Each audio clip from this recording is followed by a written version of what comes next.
We've had the kids that played for us last year played 2 and 3 years. The young men that are playing for us right now are either going to be sophomores and juniors, so this is the first taste of playing against good competition. So we have our work cut out for us.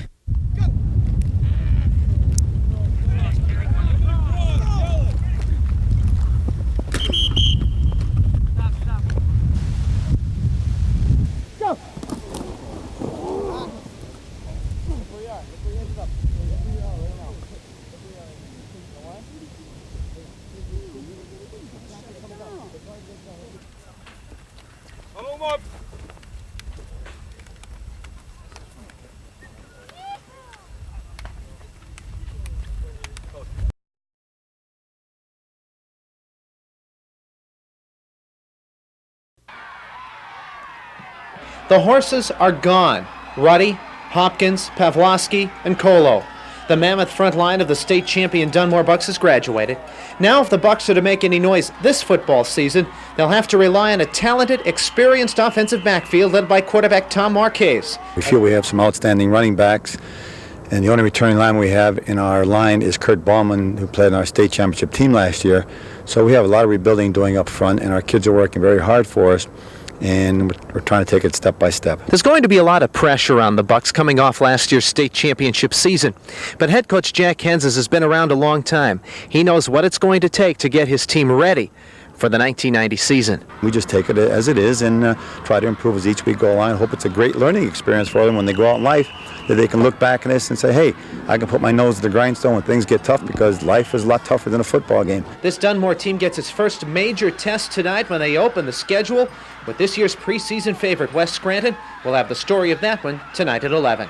Sid Michaels, Eyewitness Sports.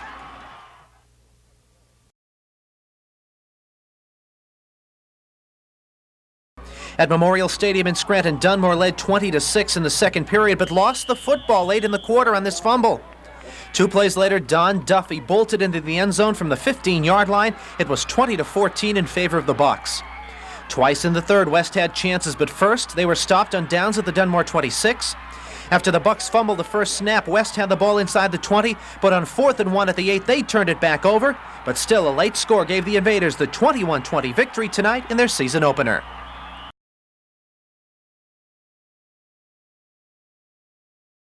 At Dunmore, the Bucks trailed Prep 10-6. They moved to the Cavaliers 18, but on 4th down, Tom Marchese is sacked for a 17-yard loss. Prep takes over midway through the 4th period. 3 plays later, the Cavs to punt. It's blocked, and Dunmore is in business. They get the football at the Prep 29. 5 plays later, another 4th down play. Marchese to Ernie-Gatto. He gets a great block from Dean Dodge and leaps into the end zone for the game winner. Dunmore over Prep.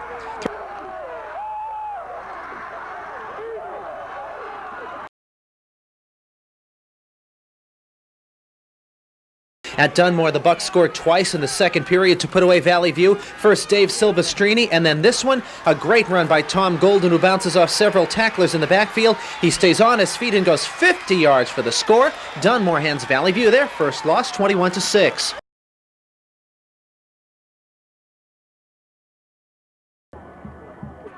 At Dunmore, the Bucks lead 12-0 in the third and continue their dominance over Abington Heights, with Dave Silvestrini breaking the plane of the goal line. 18-0 Bucks. In the fourth quarter, Dunmore looks to ice the game. First, senior standout Tom Marchese finds split end Jamie Tomasetti down the near sideline, good for 38 yards.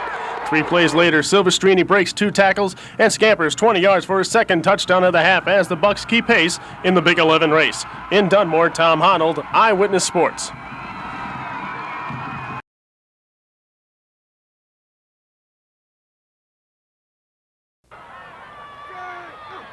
Game number 1, Dunmore at Scranton High. In the first period, the Bucks' Tom Golden takes the ball. He dusts off 4 tacklers at the 10-yard line and completes the 20-yard scoring play. With 5:22 left in the first period, Dunmore leads 7-0.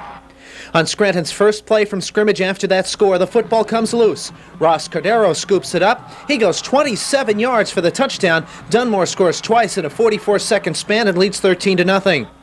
The Red Raiders would take the kickoff and drive to Dunmore's 14, but that's where Tom Marchese picked off this pass to end the threat. Dunmore over Scranton High tonight. Game number 2, North Pocono leading Prep 9-7 late in the first half, but quarterback Mike Roberto throws toward the end zone where the Cavaliers' Andy Scanlon makes a great catch, wrestling the ball away from the defender. With just 6 seconds left in the half, it's 14-9 Prep. After a scoreless third quarter, Prep again with the football in the fourth. Chris Scoff takes the ball. He breaks several tackles and then gets loose, winning this foot race to the end zone. An 84-yard scoring run for Scoff as Scranton Prep goes on to defeat North Pocono tonight, their 5th win of the season and 4th against 1 loss in the Big 11 for the Cavaliers.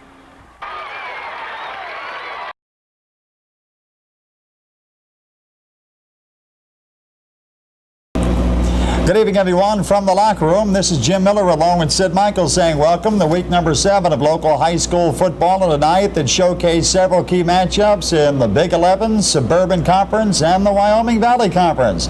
5 games, Big 11, Suburban Conference tonight. For those scores and highlights, we bring in Sid Michaels. Sid? Jim, thank you. Mid-Valley and Carbondale area, the big one in the Suburban Conference, and Mid-Valley all but wraps up the title there tonight. Let's go to the scoreboard and check out tonight's scores. First in the Big 11, Scranton Central shuts out Riverside. North Pocono, a big upset win, hurting Dunmore's Eastern Conference and Big 11 playoff chances. And then the Mid-Valley scores 6-0. Now highlights from all 3 games. At Dunmore, the Bucks capped a 12-play, 52-yard second period drive with Dave Silvestrini's touchdown to tie the game at 6. But North Pocono comes up with a second-half field goal to upset the Bucks. Just the 2nd loss of the season for Dunmore.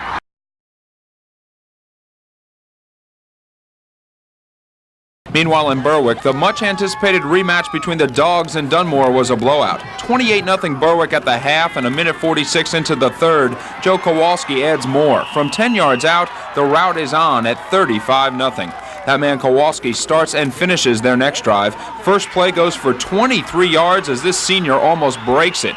13 plays later, Kowalski ends the 75-yard drive from 10 yards out. Berwick makes a statement tonight at the expense of a better-than-average team. 42-6 was the final. In Columbia County, I'm Dave Moulton, Eyewitness Sports.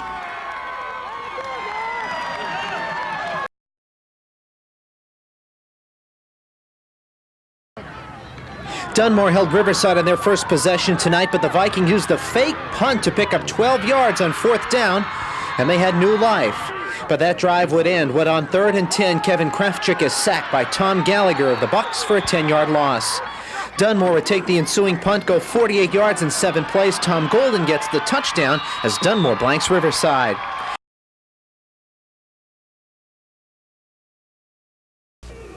Dunmore went to work on their first possession tonight, 4th and 10 from the 30. Tom Marchese hits Dean Dodge with his pass, first down at the Lakeland 5-yard line. 1 play later, Dave Silvestrini gets the call. He blasts in from the 5. The Bucks lead 7-0. Late in the second, Lakeland on a 16-play, 63-yard drive, a 4th down play of their own. Brian Bilotas picks up the first down at the 16-yard line. Later, Mike Crissa gets the call for the touchdown. The 2-point conversion gives Lakeland their only lead of the night, 8-7. Dunmore answered that score like lightning. 59 yards in the final 2.5 minutes of the first half.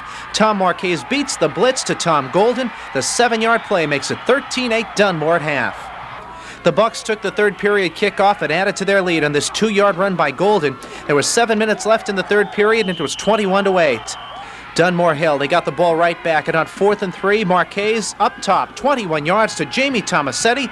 The Bucks led 28-8. They went on to beat the Chiefs 34-16 to clinch an Eastern Conference playoff spot. Our kids blocked very well, and Tommy threw the ball exceptionally well tonight. And receivers Ernie Gatto and Jamie Tomasetti and Dean Dodge did a super job for us, not only tonight but all year. And we're very happy to be in this type of situation. The Bucks will now get a rematch with Berwick, a team they lost to in Berwick just a few weeks ago.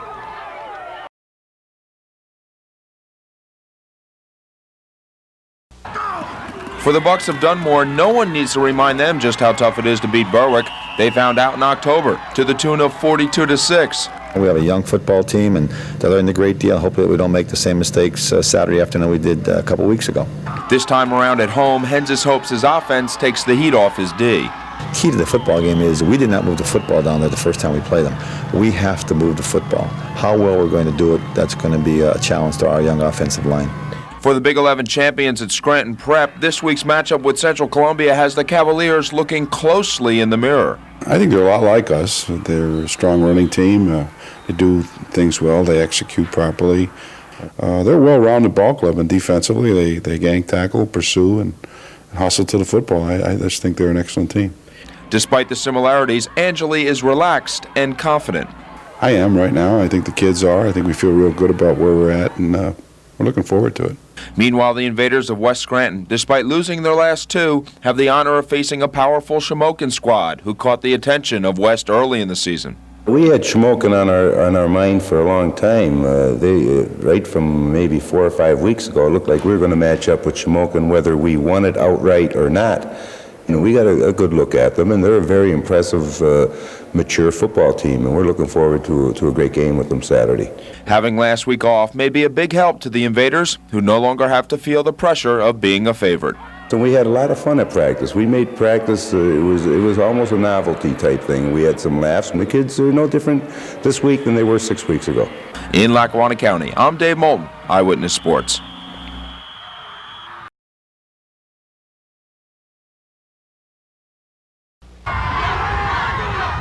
The Class 1 semifinal between Berwick and Dunmore saw the Bulldogs get on the board the first time they had the football. Marty Force catches a short pass from Ron Paulus, then gets some room and goes 30 yards at 7-0. Second period, Berwick with the 3rd and 21 from their own 33-yard line. Paulus goes back and lets fly the bomb.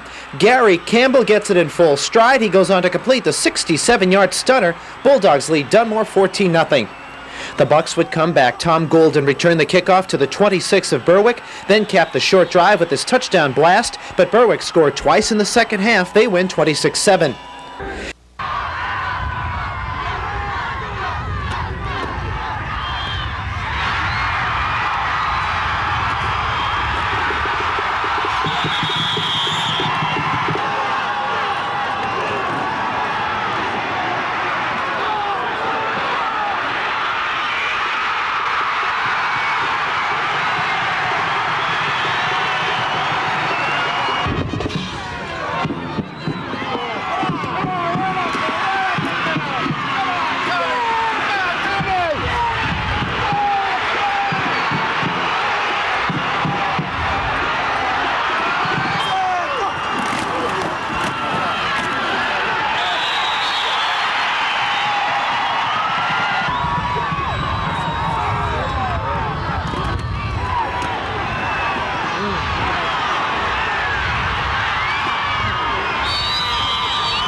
Game number 4, Dunmore led by 4 over unbeaten Carbondale in the third period when Tom Marchese hit the spinning jumper in the lane.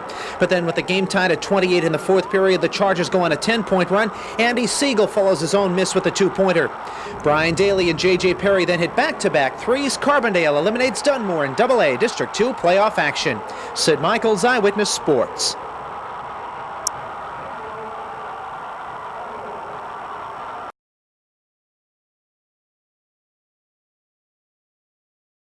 Game 4, Dunmore and Bishop O'Reilly Terra Muchacho with the turnaround shot for a pair for Dunmore. The Lady Bucks built the 13-point lead in quarter number 3 on a very busy night of local playoff high school basketball.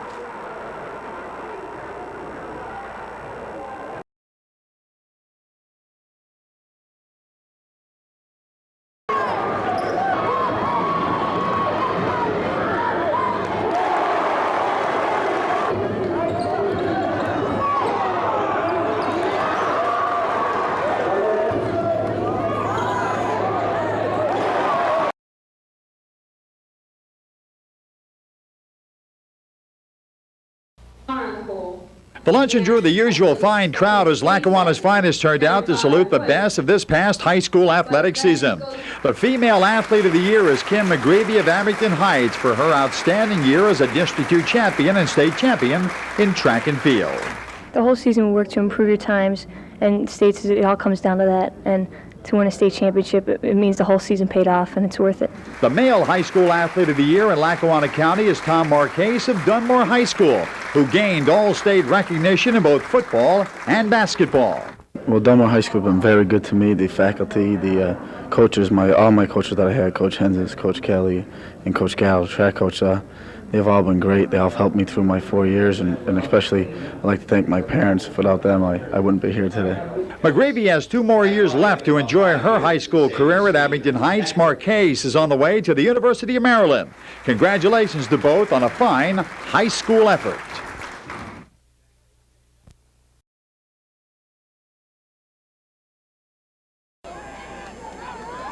Neither team could capitalize on turnovers early tonight. On the very first play from scrimmage, the City goes to the option, but Valley View's Sean Rafter intercepts at the City 39-yard line. 2 plays later, the County hands the ball right back on the fumble. West Scranton's Dan Repshis picks up the football at the 45-yard line. City got on the board first. The last play of the first period saw West Don Duffy take the ball around the right side. He turns on the speed and breaks into the open, going 39 yards to the 1 before he's caught from behind. 2 plays later, Kurt Gillick of Scranton Prep goes in from the 3 to make it 6-0 City. The City team would add to their lead before halftime. Prep's Dan Curtis gets honors. The 2-point conversion makes it a 14-0 ball game. Just 3 plays into the second half, the County would strike. Old Forge's Joe Zabelski drops back. He throws a strike to Nate Gilroy of Lakeland, who grabs the ball in full stride. He completes the 51-yard touchdown play. It was 14-6. City came back early in the fourth period. Dunmore's Tom Golden gets the call in tonight's 57th annual Dream Game at Lackawanna County Stadium.